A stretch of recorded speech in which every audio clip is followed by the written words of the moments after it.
कक्षा 11वीं विषय रसायन शास्त्र अध्याय 6 रासायनिक ऊष्मागतिकी।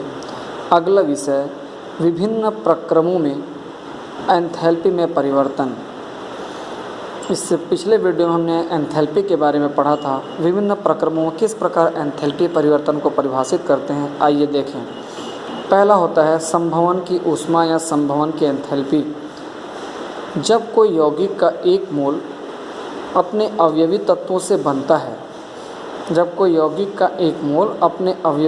से बनता है तो कुल एंथैल्पी में होने वाले परिवर्तन को संभवन की एंथैल्पी कहते हैं, जिसको डेल एच एफ से शो किया जाता है।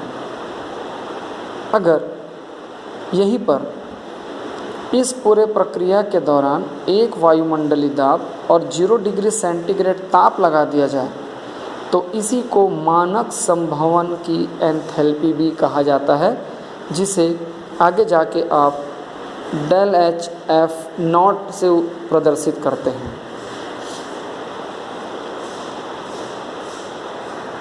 अगला दहन की एंथैल्पी।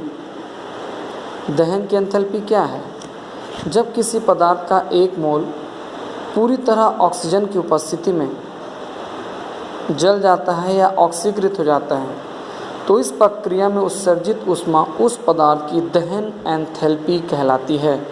जैसे एक मोल मीथेन ऑक्सीजन की पर्याप्त मात्रा में जलकर CO2 और H2O देता है, तो इस पूरे प्रक्रम के दौरान एंथैल्पी में होने वाले परिवर्तन को दहन की एंथैल्पी डेल एच सी से प्रदर्शित करते हैं। उसी प्रकार गलन की एंथैल्पी। गलन की एंथैल्पी क्या है? एक मोल ठोस कोश के गलनांक पर एक मोल द्रव में जब परिवर्तित किया जाए तो एंथैल्पी में होने वाले परिवर्तन को गलन की एंथैल्पी कहते हैं। जैसे एक मोल बर्फ़ को अगर एक मोल द्रव में परिवर्तित करें तो जो भी एंथैल्पी में परिवर्तन होगा उसे गलन की एंथैल्पी कहते हैं, जिसको डेल एच फ्यूज़न से प्रदर्शित करते हैं। उसी प्रकार वाष्पीकरण की एंथैल्पी।